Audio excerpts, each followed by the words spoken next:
Good morning to everybody. Blessings on your life. It's another day that the Lord has made, and we're going to rejoice whether you want to or not and be glad in it. I got a song in my spirit on this morning, and I heard my mama say, I heard her talking to me this morning, and she was singing this song. Maybe I don't know. I don't know. I better check myself. But they used to sing this song back in the old church. This when church was really church. It's a different type of church now. But she used to sing this song. We had a Tuesday morning prayer, and they had. Uh, I think it was. I think it was Tuesday evening as well. You had the morning prayer 9 o'clock, and then you had the other prayer, not prayer, but it was a Bible study at a Tuesday in the evening. But at that time, it was testimony. You sing a song and you had testimony service. Back then they let you have a little testimony, and if you could behave. But then testimony got out of hand, and then people was just saying all kind of stuff, and it took them a long time to testify. Because Lord been really good. So anyway, they used to sing this song. If you live right, heaven belongs to you. This is my mama used to sing this song. If you live right, heaven belongs to you. If you live right, heaven belongs to you. Oh, heaven belongs to you. If you walk right, heaven belongs to you. If you walk right, heaven belongs to you. Y'all don't even know nothing about that. Man, listen, them old spirituals, them hymns, they don't do it like that no more. They don't do it like that. That's the stuff. That's the stuff to stick to your bones. I ain't forgot all those old hymns. I forget all this new stuff. I don't even, all that Kirk Franklin stuff and this new stuff, I don't remember all that stuff. But when they start talking about if you live right, heaven belongs to you. If you walk right, heaven belongs to you. If you talk right, heaven belongs to you. Oh, heaven belongs to you. I just wanted to get that in just real quick because I woke up with it on my heart. It was embedded in my spirit. And I woke up and I had my mama before me. And I had my mama. My mama, she going to be with the Lord. Bless her heart. I want to talk today. This is going to be one of the most important messages that you will ever hear. Let me preference this particular message, this live on this wonderful snowy Sunday morning, by saying that this will be one of the most important messages that you will ever hear. And I'm very serious at this particular point. I started off the year with the theme of unlocked in 2024. And I want to deal with something for all of you that are serious about your position with Christ. Pardon me, it's cold in here, and I got the heat. Got to get warm the house up. Just not getting up. Anyway, I know I said I was serious and I'm acting silly. So, for those of you that would be serious about your destiny, about your journey, about your future, I've set aside for the month of January 2024 as a theme of unlocked in 2024. Now, you really need to pay attention to this. I'm telling you, you need to go back and watch these videos, listen to these videos over and over again, drive with these videos, because in this video, this series, you will be, if you heed to them, if you can hear them, they will unlock you in 2024. Now, there is content in this series that is going to be, it's going to be a little tension to your body. It's going to be a little tension. It's going to create a little friction with your soul, because it's going to require that you do something. This is imperative now for us to get unlocked in 2024. So I want to jump right in it, because I got to put a gallon in a pint. Now, I want to bring your attention to the book of Genesis, chapter number 4, beginning at verse number 2. And I should have had my glasses out already. Where's my glass? Why am I always looking for my glasses? Why is that? Um, these ain't the ones I want, but I'm going to go with these here. Genesis chapter 4, beginning at verse number 2.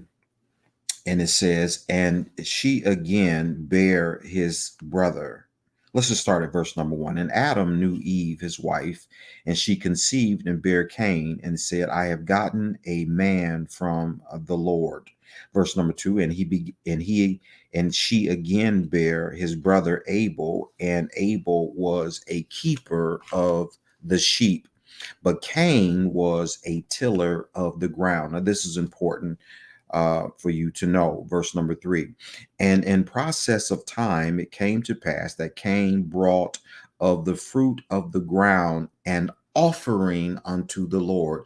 Cain brought a fruit of the ground, an offering unto the Lord.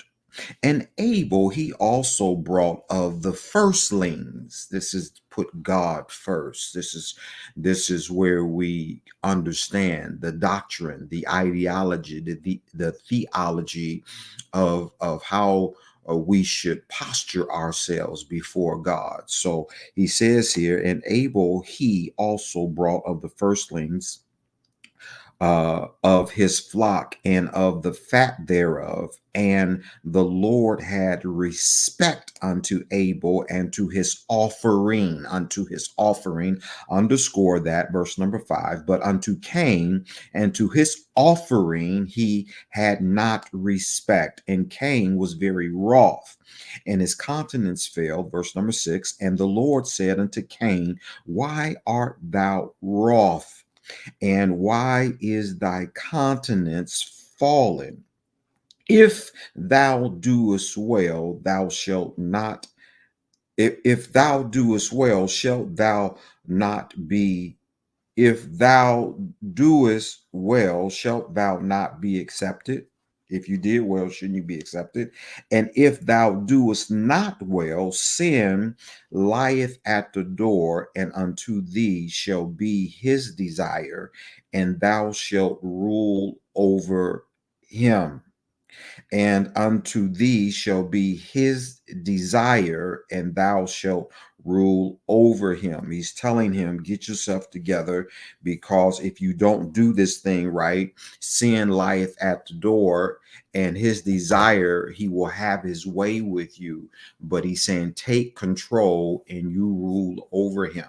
Now, the reason why I want to preference this message today with that particular passage of text, number one, is that it is the first mention of giving or offering or sowing. It is the first mention. What I want to bring to your mind to give you something to think about is who told them to do it? Where did it come from? We see it here. There's no instructions. This is not Malachi. This is not Malachi 3, 6 through 10 or 12, as we've been talking about. This is not in the New Testament. It has nothing to do with the priest. It's not under the law. It has nothing to do with this. It is first mention, it is what you call the law of first mention. It is the first time we see offerings, we see giving, we see coming before the Lord with something. Now, that is important for our understanding today, because ultimately what we want to do is get back into alignment with God, and for God to honor us. I've been talking about being unlocked in 2024. So I want to share that with you, because I want you to have in the back of your mind, why was that important? Why is that significant for them to do? And why did God look at it a certain way? And on one hand, he honored, and on another hand, he dishonored it because of the way that it was presented to him. But nonetheless, it was an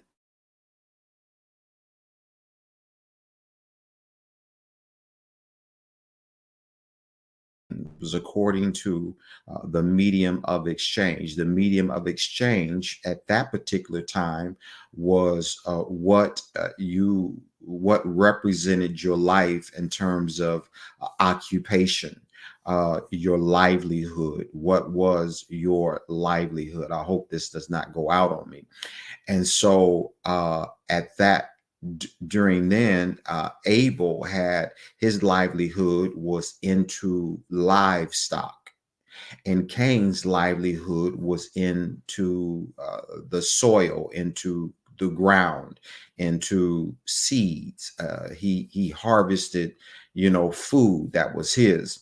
And so the medium of exchange for them was those two items, because that is now what you use to barter with, or to operate in the earth. That's what you use. That was the medium of exchange.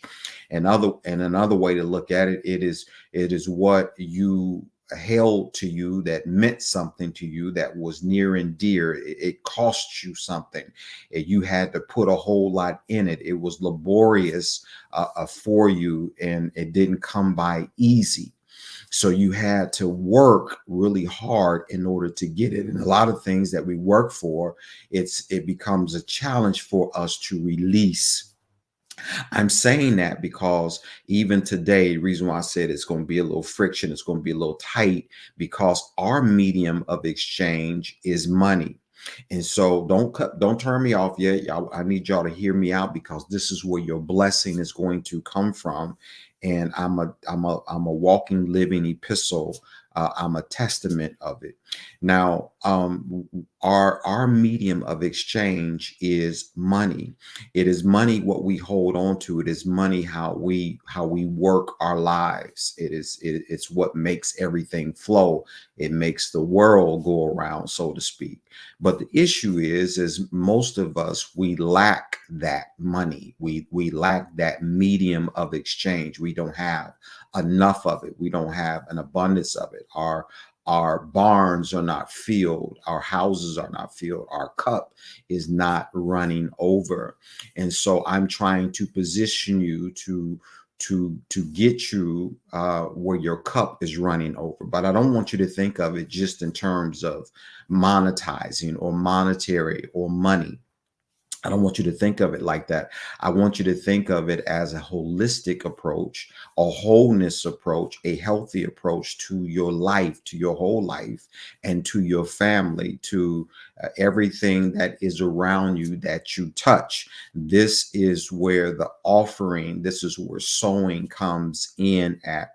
So let's just keep that at the back of our mind to position this message, or preference this message as we go forward. I want to talk to you today from the subject, secrets of the seed.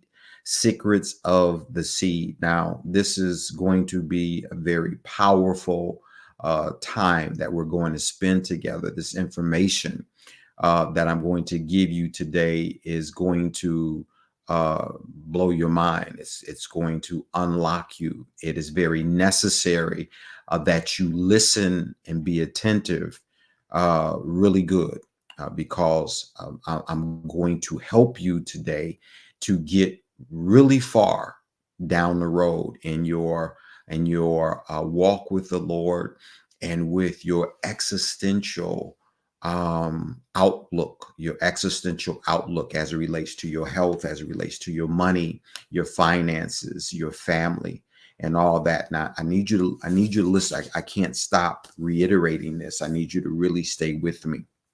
The first thing that I want you to know today is that as we look at this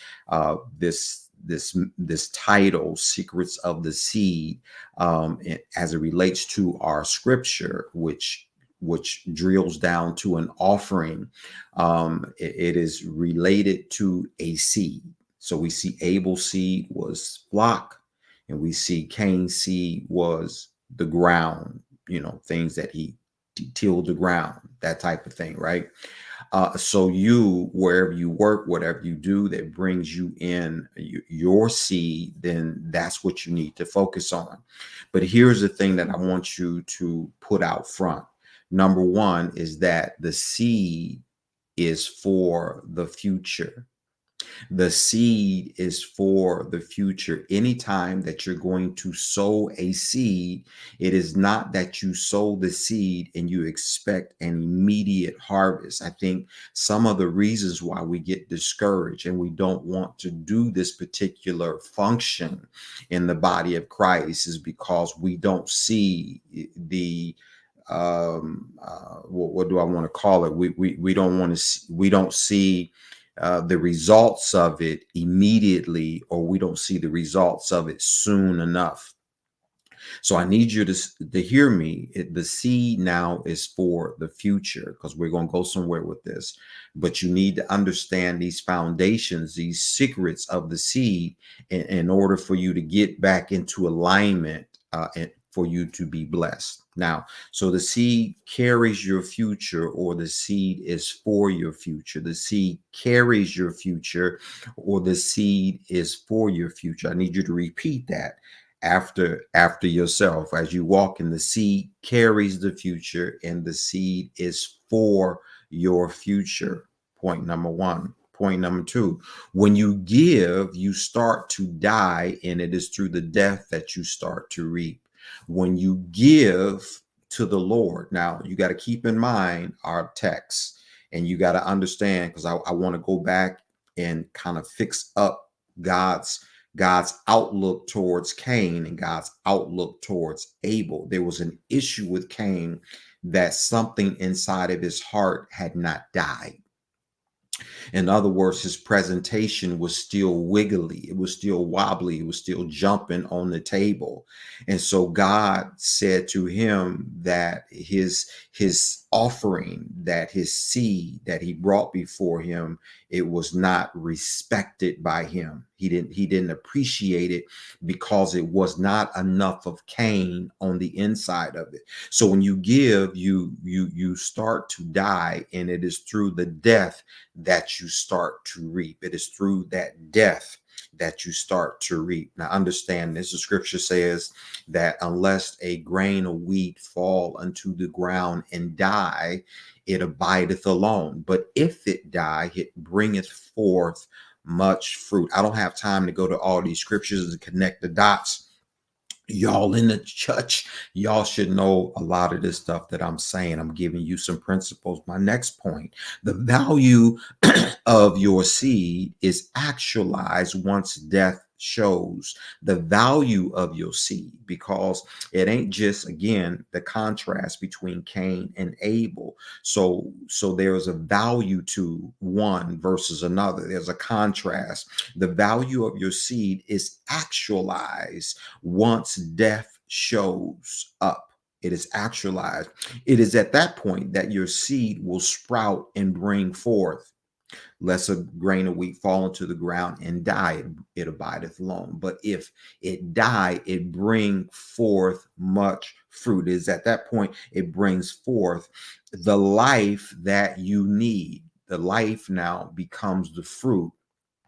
It becomes what you are looking for. Stay with me. My next point, the way your seed goes into the ground is not the way you will see it come out of the ground. That's another misnomer that a lot of people think. They think that if I'm going to sow, $1,000, that I'm going to reap $1,000, or $10,000 or $100,000 by sowing $1,000. That is not necessarily true. It could be true, but it may not be true. And I'm going to take you to 1 Corinthians chapter 15, beginning at verse number 35, I believe it is. And I'll show you a contrast. Now it's talking about resurrection of the bodies, but it's related to, the principles are the same. If you look at my background right now, you will see that on my left, there is a vial. The vial has mustard seeds inside of it. It has mustard seeds. These are the seeds now that go into the ground. It's what you sow. This is the contrast between the $1,000 and thinking that you're going, once it goes into the ground and it comes back up, it's going to come up as $1,000. But if you look to the right of the background here, you see a mustard tree. A mustard tree. That mustard tree looks very different than the vial or the seeds that is inside the vial on the left. They look very different. I put that backdrop up there to give you a somewhat a reflection, an understanding, to help you to understand how this whole thing works, how it works. Now, stay with me because I'm gonna break some stuff up. I'm gonna break some stuff down to you, and so you can understand it. But stay with that flow. Stay with that understanding. It goes in one way, but it comes up another way. And the way that it comes up is it comes up in the life form that you need. It comes up in for the provision that you need. Actually, if you look at that particular picture on the right, you can see that the mustard seed, the tree there is so big that it has not just provision for itself, but it has provision for a lot of things that are around it. If you can see the animals and all that kind of stuff, so it provides something that is very needed. Is my point. That provision becomes very vast. It becomes very vast. And again, that's found in 1 Corinthians 15, 35 through 39. My next point, make sure your man of God, this is very important. This one is very important. Please hone in, listen with your spiritual ear with this. Hear me. Make sure your man of God or your spiritual institution, clergy, church, wherever you go to, can stand before God on your behalf to present a offering or sacrifice. I'm going to say that again because this is very important. And I don't have time to deal with Cain and Abel. And what's different with them is that they presented something before the Lord, and that had to have come from Adam. That practice had to have come from Adam. But what did it look like to go before the Lord? I don't have time to get into that right now. But in this right here, your offering or your seed goes into the hands of a man or a woman of God, or into that ground. Now, you need to make sure that your man of God or spiritual institution can stand before God on your behalf to present an offering or a sacrifice. This is important. You need to make sure that they can stand there to present an offering or a sacrifice. If not, your giving will not work as you would like it to. Your giving will not work. Let me tell you why. When you go, and a lot of us are walking in this era even right now, and that is that when you put your seed or your offering in the plate, when you lay it upon the altar, you lay it, that is a ground that you put it in. That is a person that you put it in. That is a character that you put it in, because you either believe in that man or you don't believe in that man or that woman, that body, that clergy, that priest. You either believe in them or you don't. But let me help you understand what's going on when you give your seed or when you give your offering. You're not just giving your seed or your offering to the institution, to the church. It's a spiritual transaction that's going on here. Now watch. When you present your seed, when you bring your seed, when you offer your seed, when you give your seed, you are giving a part of you. You're giving what you need, you're giving who you are, you're giving what you desire, you're giving your issues, if it's health issues, if it's mental issues, if it's financial issues, if it's a desire to I want my kids saved. I want to get out of this apartment to go and live into a house. Hear me very well. All of it is inside of the seed. A lot of us today are not living at our full potential and are not reaping the benefits and seeing God work because we don't understand this particular secret to the seed. And that is that when you present the seed, you give it, you're giving of yourself. This was the issue with Cain. This is the reason why God rejected it, because Cain didn't have him in it. And so a lot of us today, we're still giving $2, $5, $10, and we don't have us in it. It's a spiritual transaction. So when you do it, you're doing it in the spirit. But when you bring it, you're bringing a live sacrifice. Again, Abel, he brings the firstlings of his cattle and this, that, and the other. This alive sacrifice. I want to bring you something that when I look at it, my heart is in it. My hands is in it. My work is in it. My head is in it. Everything about me is tied to this offering. And so when I release it, I don't just release it. I can't just, I remember used to going past the offering and putting, $5 in and just go back to your seat and you never think about it no more. Well, see, that's the reason why we're not getting blessed, because this is an offering that once you lay it down and you walk past, it hurts. It does something to you. It's something that perhaps sometimes you might look back at it to just like, oh my God, what did I just do?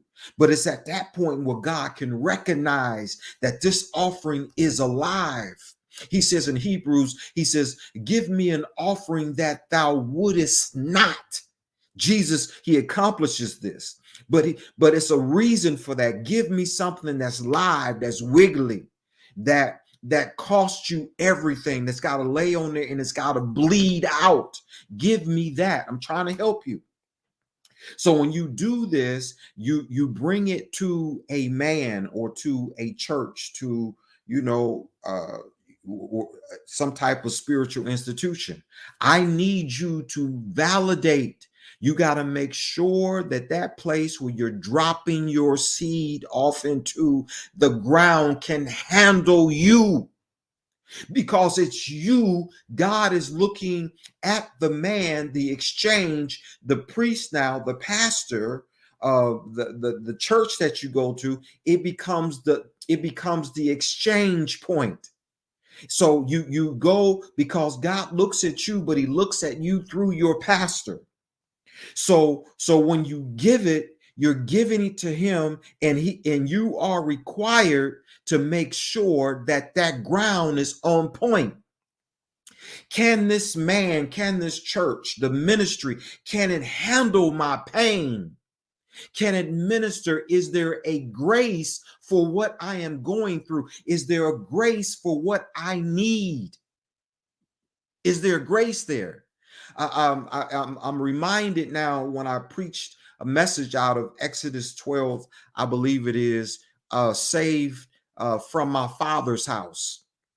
And it talked about bringing a lamb, get a lamb according to your father's house. And a lot of us today, because the lamb now that you partake of is the lamb, which is actually, it signifies Jesus, and everything that Jesus had to offer. So there's a lamb that goes in your stead, so it breaks the ground. It is a savior for you.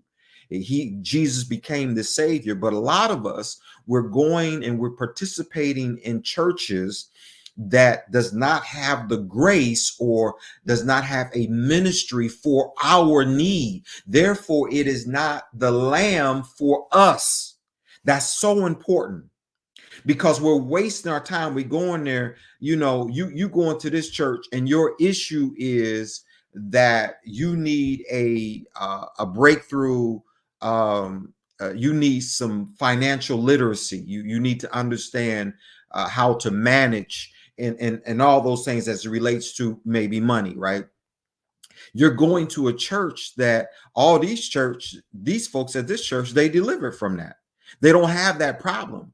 And so when you go there, you're expecting that the word that you're going to get, or the lamb now that you eat, because you go to church to feast. So when you eat from that lamb is supposed to go in and bring the healing that you need.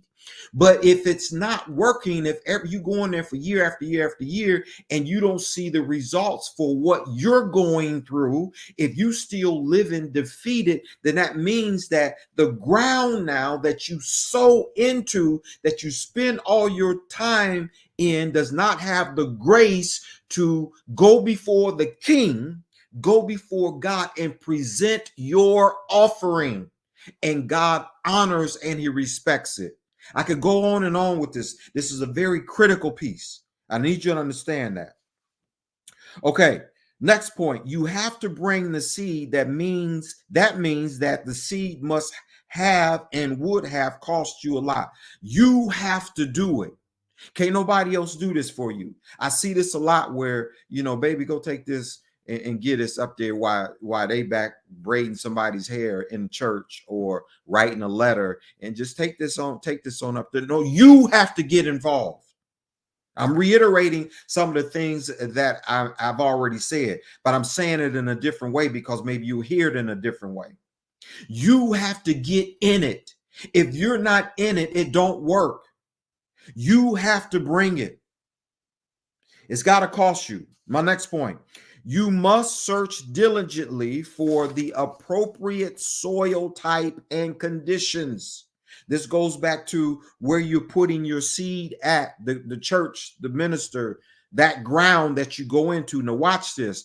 This is from an agrarian standpoint, agricultural. Now listen, I'm out of time already. The soil type and the conditions. Now, let me say this again. You must search diligently for the appropriate soil type and conditions. The temperature has to be right agriculturally. The season's got to be right. The location has got to be right. You got to check the soil for disease. See, now I'm talking this agriculturally, but what I'm talking to you about is your pastor, your church, your ground, because that's where you're going to sow it at. So when you sow it in there, what's the temperature of the church? What's the temperature of the minister? What season is it? What kind of season is this? Is he in season or out of season? Is this the right time to sow? Location. You got to look at the location. How does that location fit with your life? Diseases, are there problems with the soil? Are there problems in the church? Is it full of this and that, this going on, that going on, all that kind of stuff? Is that happening? Environmental threats, etc. All that now is, you have to be a student of the place that you're releasing your seed to. I'm just trying to help you. These secrets of the seed. And if you don't, you're frustrated right now because you have spent 30 years in church, all this time, and you're still at step number 2 or step number 3. And the reason why you are, because you ain't been taught this. You have not come into a saving knowledge and understanding of what this is. And so your life is very mundane as it relates to Christianity. You're not experiencing those higher levels of walking with the Lord. Why? Because you have not put this into practice. So it's become an issue. Okay. Is the soil capable of presenting your seed to the Father? Can your man or woman of God carry that which, before the Father? I've already said that. In my seed is my request and my problem. Therefore, it must be put in the right hands. I said it already. Now, my next point is the seed is for an appointed time. Stop rushing the process. The seed knows what to do. The seed is for an appointed time. I said it at the top of the hour. I said, listen, the seed is for the future. That's what the seed is for. It knows what to do. If it's dead, It's in the ground, it's underground, you can't see it. It knows what to do, it knows when to do it. So just let it be. That's where your faith comes in, and your patience, your trust, your conviction. You have to believe God. My next point, my last point. Be careful not to plant / release seed duds. Be careful not to plant or release seed duds in the ground. Seed duds are seeds that have no heart, no soul, no character, no purpose, no effort behind them. Now, I'm this is truncated because there's the smallest attention span, but I've given you some serious nuggets today. And this right here, this last point is very prevalent. It's very pronounced with a lot of us because we walk around. Just think about, just think back over your life, how many seed duds that you've released. Here's $1 here, $1 there, $10 here, $5 there. It's seed, but it's duds. It's duds. It's the same thing as the message I preached a few messages back, where I talked about some fell by the wayside and they got trampled under. And then there was some that fell and the fowl came and it ate it. The fowl is those people that are in high places. What happens is they come down and they eat up the seed that was supposed to benefit you. They come and eat it. They replace it with their ideologies. We move it into 2024, the year of election. They replace it with politics and technology and this and that. They replace it with, CEOs that have ideas and inventions and all this stuff. And they saying, listen, rest in this, rest in, a shot that you gonna take for the pestilence, because they don't understand the times that we live in. Rest in all this, so that becomes your peace. You've left Isaiah 53, by my stripes, by the stripes of Jesus Christ, you are healed. By his stripes, you've left that. That becomes your injection, but you don't inject yourself with that. You inject yourself with, give me this right here, because a man said, high places, the fowl of the air, the fowl. So it becomes a duds, just duds. I'm just throwing out duds. And you're expecting, because you're naive, you don't understand, you're expecting to get a return on your investment. You're expecting to get a whole lot more, a harvest, and you don't get nothing. And the reason why you don't is because there is a lack of understanding. Hosea 4:6, my people are destroyed for a lack of knowledge. We're going to park it right there. We're going to rest, men and women of God. My name is Dr. Donnie Eatman. I'm the face of Face-to-Face Ministries. I hope that you have gotten something out of this message on today. This message is Secrets of the Seed. Secrets of the Seed. Go back and watch this. I want you to share it. I want you to give it a thumbs up. I want you to subscribe. I want you to do all the stuff. If you have any questions, you can put it in the comments, or you can send me an email. All that is in the description on my page here, on my media page, whatever platform that you're looking at. Remember this, or looking from. Remember this, that I love you. The Lord loves you so much more. I want you to go in God's love, God's grace, God's peace, God's power, God's grace, God's everything, until we meet again. Be blessed and shalom.